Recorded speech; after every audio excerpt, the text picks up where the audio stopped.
Hey everyone, welcome to another edition of The Bullet. My name is Paul Lathrop. I'm the Deputy Director of New Media for the Second Amendment Foundation. Joining me, as she does every other Wednesday at this time, Amanda Suffecool from Eye on the Target Radio. Amanda, welcome back and thanks for joining us today. Oh, thanks for having me. What I want to lead off with, Rob Morse and I last week were able to talk about this a little bit. We were scheduled to talk with Diana Muller about this. Unfortunately, we had technical issues getting Diana connected, and we couldn't connect her. So I understand she had a tornado in her neighborhood. So life happens sometimes. Yeah, that would be construed as technical difficulties. Yeah.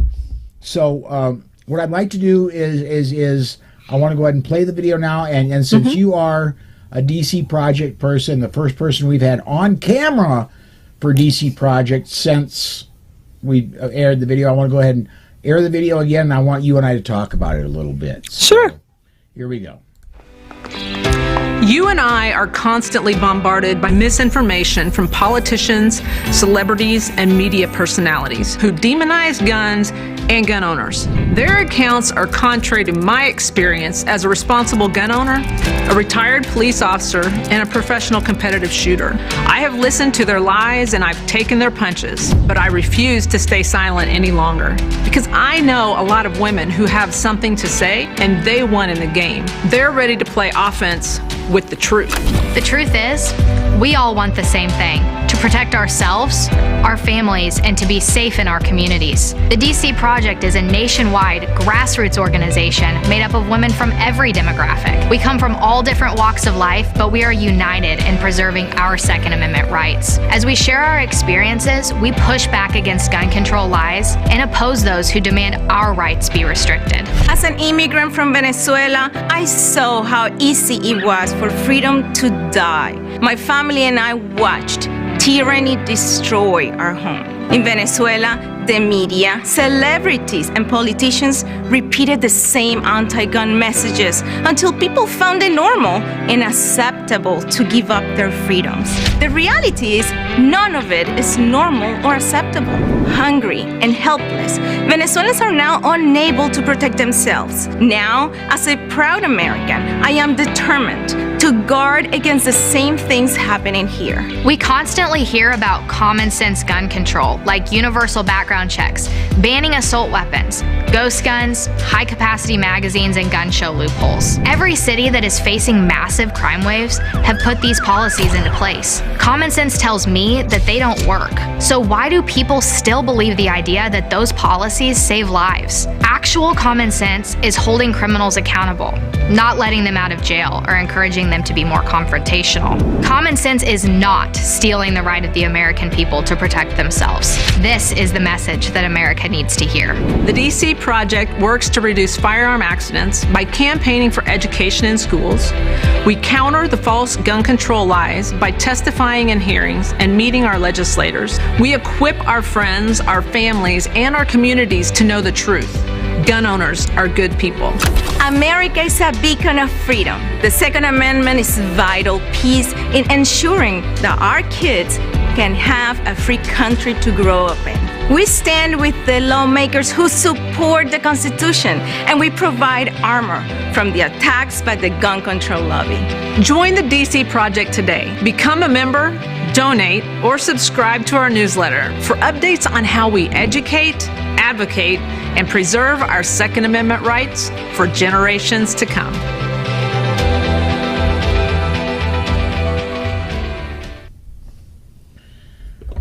All right, and this, as I understand it, this is the second in a series of 3 videos. Is that right? Correct, that is. So the first one was talking about victims of gun violence, as they deem it, but people using guns to defend themselves, and people, Lucretia lost her son, and Mary was attacked, and so they both were telling their stories associated with that and what it really meant and why they became Second Amendment advocates as part of it. And then this portion talks about Venezuela. It just talks about how common sense gun control isn't common. It doesn't make sense, and it's not working. Yeah, it never will. Correct. The common sense gun control would be arming every citizen that wants to be armed. That's common sense gun control. Right. Right. So is there any when will the third, this is the second of 3, when will the third video be released? The third one will come out in the month of May, somewhere around Mother's Day, and it will feature, in that video you saw a lineup with a couple children. Mm-hmm. And so it will continue on and talk about the motherhood portion of the women defending the Second Amendment and defending themselves and their families. And when I think about it, the old saying is that God made man, Sam Colt made man equal, and women being the weaker sex. Well, that's negated when a woman is armed. Right, it levels the playing field. It's backed up. No really means no when it's backed up with no, or I will shoot. Yeah. Right. I mean, because when you look at it, in a lot of cases, the attackers who go after women are bigger, stronger, and faster than we are. And so somehow we have to level that playing field so that we stand a chance to be able to get home to our families. Absolutely. Absolutely. Mm-hmm. So let's talk a little bit. We do have some news of the day to cover as well. Oh, yeah, we do. Dave Workman wrote up a piece that over on Liberty Park Press, and it seems that 22 states filed a brief asking the Supreme Court to please go ahead and look at Maryland's assault weapon ban. And Maryland just now, all by its little lonesome, not 22 states, just Maryland said, please don't look at our assault weapon ban. Don't look at it. Please don't look at it. The funny part, or the thing that I got out of it, I got 2 things out of this article, and I strongly recommend people go and read it. But the 2 things I've got is that Alan Gottlieb is absolutely eloquent in how he turns a phrase when it talks about defending the Second Amendment and defending our gun rights. So that is one thing. And then the second was that Maryland, the dude who is defending it, 1, didn't respond the first time, and 2, he was involved in writing the bill, and so now he's like, here, I want to defend this, only because, I mean, he has that type of ownership. It was his bill, and now he's the Attorney General and wants to defend it. Maryland could do better. They could do way better. And so it'll be interesting to see what the Supreme Court does because of the mix in the Supreme Court. It hasn't been but a little more than a few decades ago, and Maryland was a fairly free state. It's the Maryland and Connecticut both went rapidly down the gun control rabbit hole, and when nobody's paying attention. Yeah. I do want to mention both the Facebook and the YouTube channels. I did put the link for for Dave Workman's article, and I'm going to bring up one thing really briefly for everybody who views every day, is waiting for us to go on the air. Yesterday was an episode, but I did make some changes over on the YouTube side. You must be a subscriber to comment, and you must have been a subscriber for more than 20 minutes. So theoretically, for the first 20 minutes, we're clear from trolls getting in, and I've got my beautiful wife Susan in the other room moderating, so hopefully she'll be able to shut down anything untoward. Right, and that's just crazy when they do they find a show and then they just stage an attack. Yeah. And so but for everybody that's saying, oh, I've got to go find it, it doesn't exist anymore. It was such a horrific attack that it is gone. Yeah, when I set up the software, there is a way I could. They don't need to know the details to behind all your magic, Paul. Okay. Don't look behind the curtain at the magic man, right? Well, let's just say there's The a wizard. reason. There's a reason I choose what comments make it on the air. Right. But yeah, let's leave it at that. And thank you everybody for commenting, because we do get a lot out of the comments. We do. There's me, there's a commentator, and I think there's a second commentator every show in the viewers, in that you comment with and you steer us in directions we often hadn't ever thought of. Mm-hmm. Next one I got. This is basically just a press release from Senator Grassley's office, but Senator Chuck Grassley gets it. He's basically what he's saying is that, look, Biden, don't be going after the guns. The guns aren't the problem. It's the people that are using guns poorly, who you've let out of prison through bad policy. Imagine. That are causing the problems.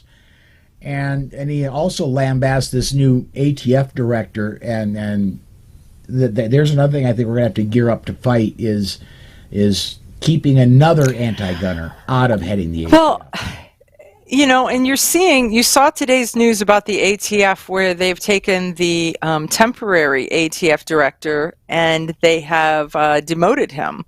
He is no longer the temporary, because he was not anti-gun enough. They said he was too much on the pro-gun side. Not any pro-gun guy would believe that, but he was a little more fair and reasonable than some would think. So it's going to be an interesting thing to see how they justify taking a man who's had a career in the ATF, who is an African American, who is good enough to have been the acting director, that has been overlooked twice now to be for consideration as the director, and now they're demoting him because they've got this new shiny object that they're going to try to promote.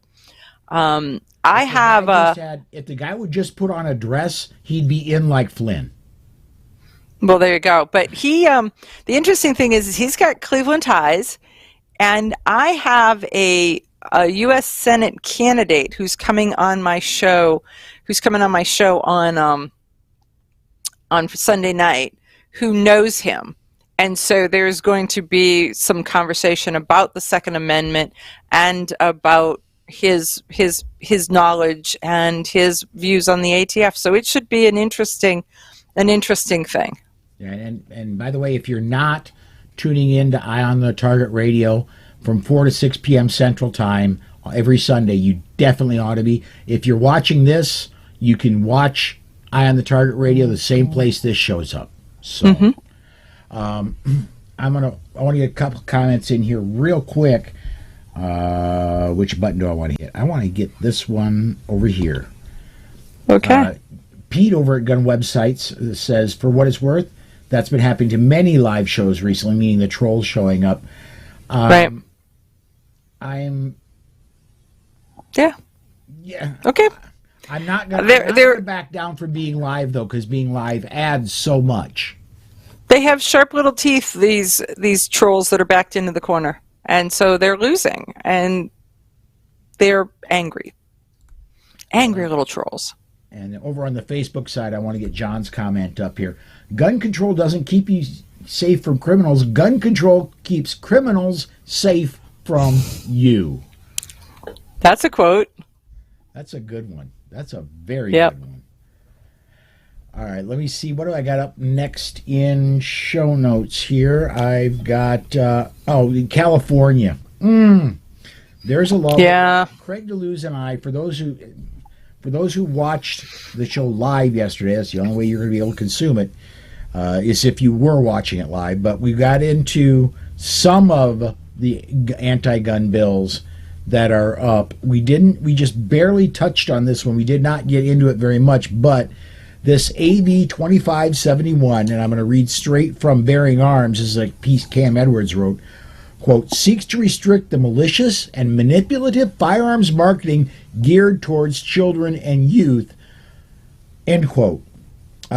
He writes, but a perusal of the text shows her real aim is to crack down on parents who aim to educate their kids about safe and responsible gun ownership.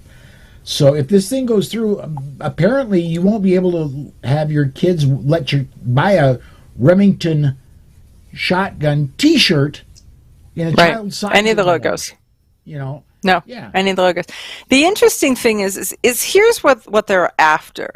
Is that if you are not introduced to firearms as a child, then the chances that you will go down the firearms path as an adult are diminished.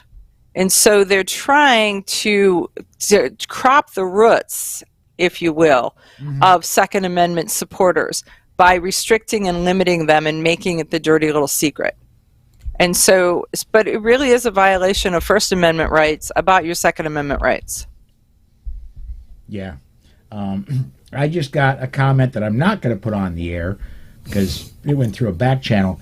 By the way, this is not real beer. This is this is O'Doul's. I really wanted.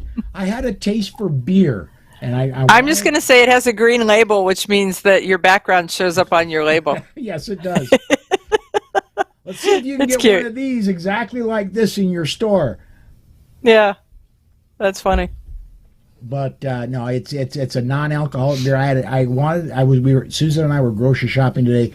I wanted a beer, and after my health issues last year, I do not drink anymore. Period.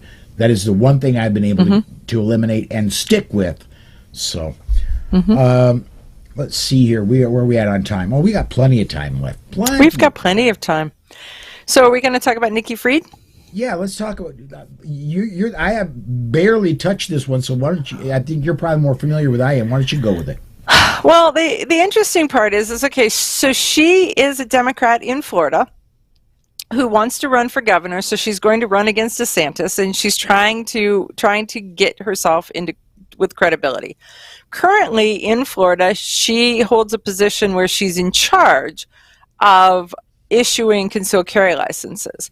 She issued herself a concealed carry license, even though she has a recreational, I don't know if it's recreational or medical, marijuana use card. Okay, so those of us who understand the rules and the laws, obviously she doesn't, know that you cannot buy a gun once you apply for and have one of the medical marijuana cards or the marijuana use card. And okay, so there's all of that. So now she wants, she's a Democrat, by the way. She wants to make a name for herself. And so what she's done is she has now filed a lawsuit in the name of the state of Florida and has some other people going along with it that have standing about marijuana and guns. And she's taking on that issue. That is a great issue to be taken on. She's doing it to make a name for herself. So it'll be funnier than funny if she becomes the hero to the Second Amendment folks, because the Republicans don't like her, the Democrats won't like her, and she will become the pariah everywhere. I don't understand where her theme and plan is, but I don't think she stands a chance of taking on DeSantis and doing anything positive in that direction. No, but doesn't. It's a watch this space thing, because I don't understand what the bigger picture is. She's got to have one. Because she's gotten this far and she's not really a dim bulb, though she does come across as a low wattage one, but she's the Department of Agriculture Secretary in Florida, is that right? And that's the people that's the people that are in control of issuing concealed carry permits in Florida. She's also the ones that means she's also the person that is in charge of a year's waiting time for permits and blaming it on, oh my goodness, it's COVID. And she was also having their leadership when it came out that someone under their management had lost the password to a website to be able to check everybody's background when the permit applications came past them. So they just skipped that part. And so for a year and a half, they'd been issuing permits without that portion of the background check. So there you go. Yeah, it's all good. I'm just gonna say it's successful in this. Yes, I do. I do too, and it's going to be an interesting thing. And and you want to root her on for that, but the rest of it is you're going to be, bless her little heart. Her career is going to go into the toity. Yeah, it absolutely is. I and rightfully so. I mean, she is. This is. I want to say political trickery on her part. It's don't look over here. Look at what I'm doing over here at this minute. And then she's trying to get what she wants going another direction. Yeah, we're not fooled. No, not at all. I want to go to one more article from Bearing Arms and Cam Edwards. Apparently, Governor Murphy in New Jersey is just not happy that his legislature is not giving him the anti-gun stuff he wants, so he's calling for the same old tired bans again from his legislature. He wants to require safety training to receive a permit to purchase a gun. And how are you going to get training if you don't have a... Okay. Anyway, mandating safe storage of firearms. Yeah.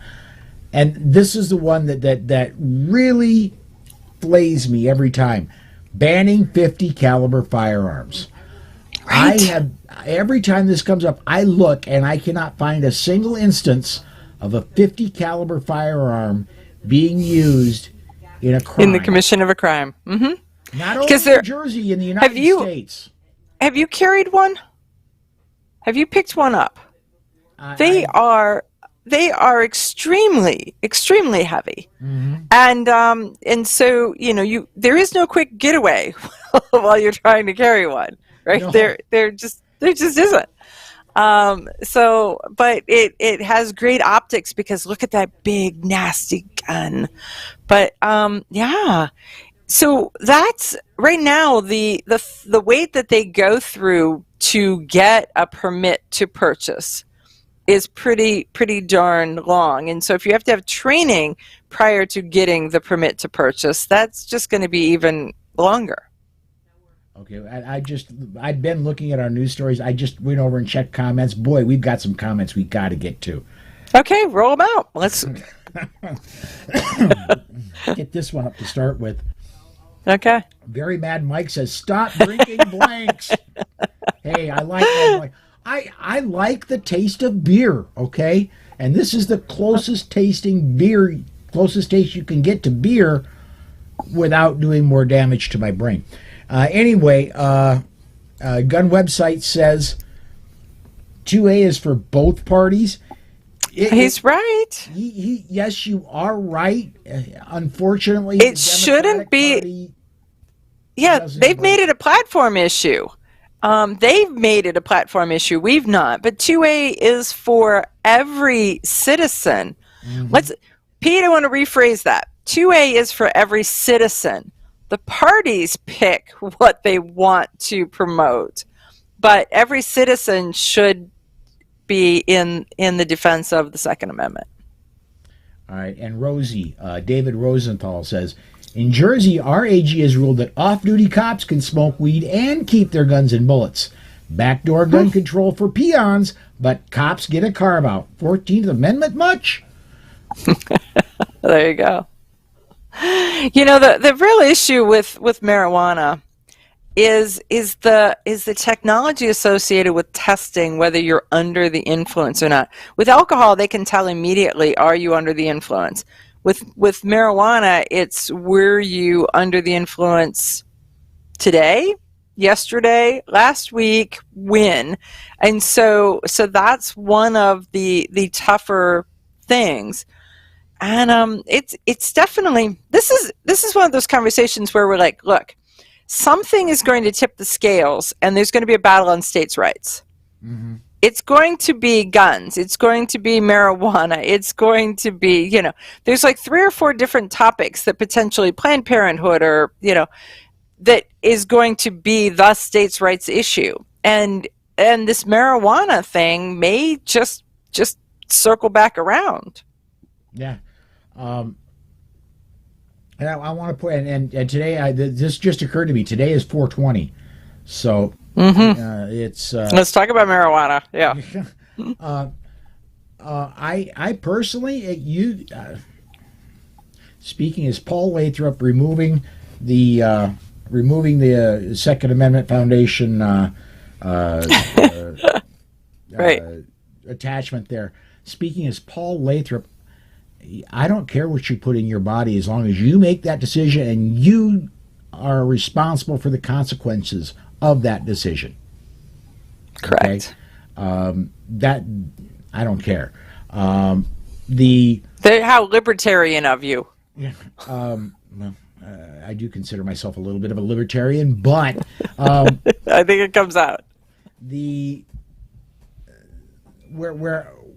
Where the libertarian in me really comes out in is just because if and there are many states, South Dakota now apparently is one of them, that has medical marijuana. Your doctor can prescribe that you use marijuana products for pain relief, or other there's other medical things that can be useful in. And yet, because of that, I have to give up my Second Amendment rights. That seems to me that. Did you see the U.S. House vote on marijuana and making it on a federal level not illegal, which may change everything? So the vote went primarily around party lines. But so it may become an issue that is no longer an issue, that it may come off the 4473 form. So then it'll be, you can't be under the influence of with a gun the same way you can't be under the influence of alcohol with a gun. It's back to personal responsibility then.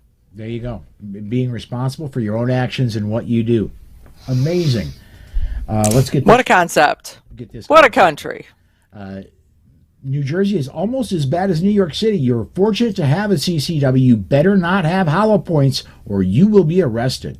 That's absolutely true. You can use. I've got a question on that. What about the any of the machined, spun, paddled, tipped bullets that are not hollow points, but what is it, like ARX or APX or one of those types?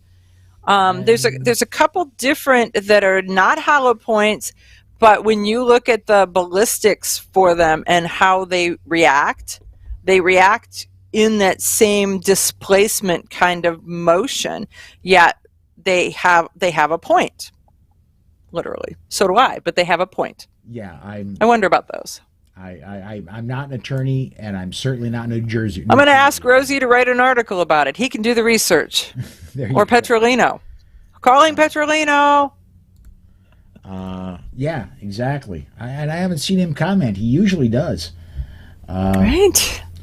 DJ Play Nice. Too many people know too many folks who use or have used marijuana and have them seen benefit from it. For prohibition to last much longer. It should not be a prohibition of firearms ownership.